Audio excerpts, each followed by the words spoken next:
Well, hey there, Leaderboard gamers. My name's Alexander Mills, and I'm one of your coaches this season. I am humbled. I'm honored to be here with you. And you may know me from Instagram for my rants and ramblings about specialty coffee over there, but I've been involved in specialty coffee for years, writing about coffee on my blog. I've competed on the competition circuit. I'm the founder of thecoffeeclub.ca, and I'm actually right now in the midst of launching a mobile cafe called Groundswell Coffee Company here in the Niagara region. But wherever you know me from and whenever, however, our paths have crossed, I'm very passionate about one thing, and that's increasing coffee literacy, all the way from the coffee curious to the coffee crazy. And I know that there are all sorts of folks participating in this game. There are folks on one end of the spectrum who are barista champions and professionals, and on the other end of the spectrum, maybe coffee curious folks who are just getting started with specialty coffee. Maybe you've never cupped coffee before, but wherever you are playing this from, whoever you are, wherever you're at in your specialty coffee journey, I'm here to help you to increase your coffee literacy. That's what you know about coffee, how we talk about coffee, and definitely how you experience coffee. And so welcome to Leaderboard. Now, the name of the game in Leaderboard is tasting coffee, and that's what we're going to talk about today, tasting coffee and how we talk about what we taste in coffee, because you probably have 10 coffees in front of you, not knowing what they are. There's no labels, there's no indicators about what these coffees could be. Now, this coffee in this origami dripper here, I know exactly what it is. I know how it tastes too. It's a washed coffee from Ethiopia, roasted by my friends at Harkin Coffee. But you have 10 coffees in front of you that you don't know what they are, and to discover them, you're going to taste them. But here's the thing.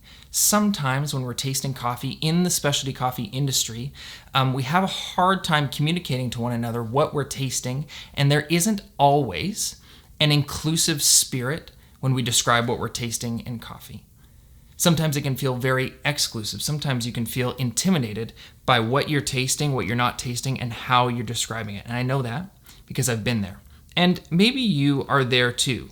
Maybe you are just learning how to taste coffee and you're frustrated because you don't know what you're tasting. Now, here's the good news. It's an acquired skill. And today, through this coaching session, I'm hopefully going to help you with some tips and tricks to help you learn how to describe what you're tasting, give you some more inclusive language, and then also relate that to how it's going to help you compete in this game. When we talk about tasting coffee, one of the first things that probably comes to your mind is the tasting notes that are listed on a coffee bag. So I have a few examples here. This coffee is from Kenya, and on the bag, it's described as tasting like explosive flavors of juicy blackberry and white grapes. And those flavors are balanced by subtle notes of raw sugar and floral honey. Here, I have a coffee from Brazil that's naturally processed, and the tasting notes are cherry, raisin, and rum. One more example is a washed coffee. Actually, it's a honey processed coffee from Ecuador, and the tasting notes are black tea, sugarcane candy, and blackberries. And I don't know if you've been in this situation, but I definitely have, where I buy a bag of coffee and I see those tasting notes on the bag. And I bring the bag home and I brew the coffee, and I don't taste what's on the bag. And if you don't know how to talk about what you taste in your coffee, you may think one of a few things. You may think that you brewed it wrong.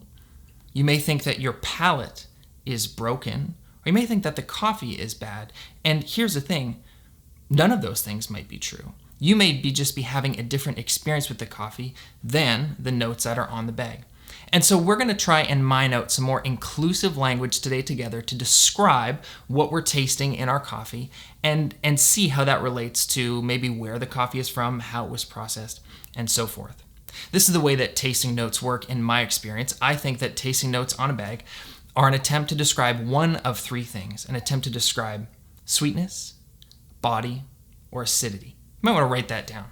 That the tasting notes on a coffee bag are an attempt to describe one of three things: sweetness, body, and acidity. So here are some examples of those three categories of things. So sweetness, we know what that is. That's the sugar content of what we're tasting. Coffee, cherries actually have a pretty good amount of sugar in them, and so that's why coffee can be inherently sweet. So when you see words like, melon or strawberry, those are fruits with a concentrated amount of sugar, and that's a great way to describe sweetness. Maybe a blueberry as well. Another way that I like to describe sweetness, it could be honey or syrup. These other foods that we've tasted and experienced that have a high content of sugar And it's those descriptors on the bags that would be describing that thing, which is sweetness. Next is body, and body is how the coffee feels on your mouth, or the mouthfeel, how it rests on your palate. And so descriptors like thin or thick or heavy, or in the case of a coffee, maybe from Ethiopia, drying, like black tea, green tea, floral, kind of light and delicate. All of those words are examples of descriptors of the body of coffee, how it feels on your mouth. And then actually this coffee right here is, I would describe as a pretty delicate coffee and a similar body to green tea or black tea. Probably black tea. It is very floral though. And what's next? We've covered sweetness and body. Last, but certainly not least, because it is my favorite, is acidity. And I know that acids in coffee are not everyone's favorite. In fact, some people are so averse to acids in coffee that they actually prefer to drink coffees with lower acid content. I prefer coffees with higher acid content.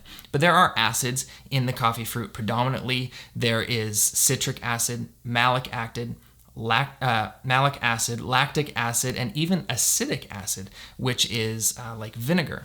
And so any attempt to describe acidity would be, like a green apple is a great example of intense malic acid.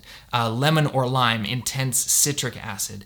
Something with lactic acid would be like creamy, or a milkshake IPA if you're a craft beer drinker. So if you saw a coffee described as creamy, sure, that's related to mouthfeel, but that's due to the lactic acid.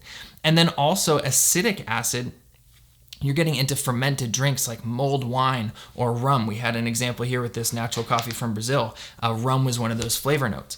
And so any attempt to describe one of these three things, sweetness, body, and acidity, is what you're going to find in these tasting notes on coffee bags. So where does that leave us? Well, it leaves us in this place where we can uncover the truth that what we taste in coffee is dependent on our own experiences. Yes, tasting coffee is inherently subjective. Because let's say that you are dry, you don't drink alcohol for whatever reason. You couldn't describe this coffee from Brazil as tasting like rum because maybe you've never tasted rum. Or for example, an exotic fruit like passion fruit. I have had plenty of passion fruits in my life because I've lived in Uganda for a large period of my life. And so I drink coffees that have this acidity, and I can describe it as passion fruit because I've had that experience before. But maybe you haven't. So maybe you describe that as acidity, more like ripe mango. And does that mean that one of us is wrong? No, we're both right because what we're tasting is dependent on our past experiences. You can't describe something that you've never tasted before. So when you see notes on a coffee bag, something like, let's say a Meyer lemon, for example, if you've never had that before, don't go looking for that flavor in the coffee because you wouldn't have anything to associate it to. When you're drinking the coffee, think of those three things: sweetness, body, and acidity, and liken what you're tasting and what you're feeling in your coffee to past experiences you've had, past foods and fruits and drinks that you've had. And that's going to help you ascribe language to what you're tasting. And so in an effort to reframe this language and have a more inclusive environment for how we describe what we're tasting in coffee, this is my suggestion. Instead of, when you're drinking coffee, saying this tastes like, try using this language. This reminds me of. Instead of saying this tastes like, say this reminds me of, because that puts ownership on your experience and says this reminds me of a grape I've had. This reminds me of a white wine I've had. This reminds me of a mango I've had. This reminds me of a Madagascar dark chocolate I've had. Instead of saying to someone this tastes like and prescribing what it tastes like, instead describe what it tastes like to yourself. So try that when you're exploring your coffees in Leaderboard, thinking of those three categories: sweetness, body, and acidity, and asking yourself, what does this coffee remind me of? What does the body of this coffee remind me of? What does the sweetness of this coffee remind me of? What does the acidity of this coffee remind me of? That coffee is just outstanding. And what this is going to help you do as it pertains to this game is narrow in on certain characteristics that certain coffees and certain processes have. So for example, A washed Ethiopian coffee inherently is going to taste a lot different than an experimental coffee from Mexico. A washed Ethiopian coffee inherently is going to have this kind of black tea or jasmine green tea body, maybe some peach-like sweetness, maybe some florality. And an experimentally processed coffee from Mexico, which is on the other end of the spectrum, is going to be big on the mouth. It's going to be heavy. It's going to be like mulled wine or rum or, dark berries. So kind of two ends of the spectrum. So if you taste a coffee and it tastes really boozy, that could be a clue to you that it is an anaerobic process or an experimental process. Another example is elevation. Low elevation coffees are going to have lower sugar content than higher elevation coffees. And that's one of the questions in your quiz is, was this coffee grown above or below 1,500 meters above sea level?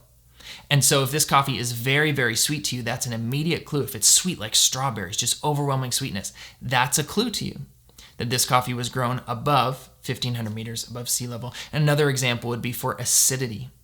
For example, Kenyan coffees have this kind of lime-like or blackberry-like acidity, which to folks who don't appreciate acidity is not appealing. So those kind of folks would tend towards Brazilian coffees, which are lower in acidity. So do you see how these three things, sweetness, body, and acidity, and the way that we're kind of reframing how we describe them are going to give you clues to where each of your coffees are from?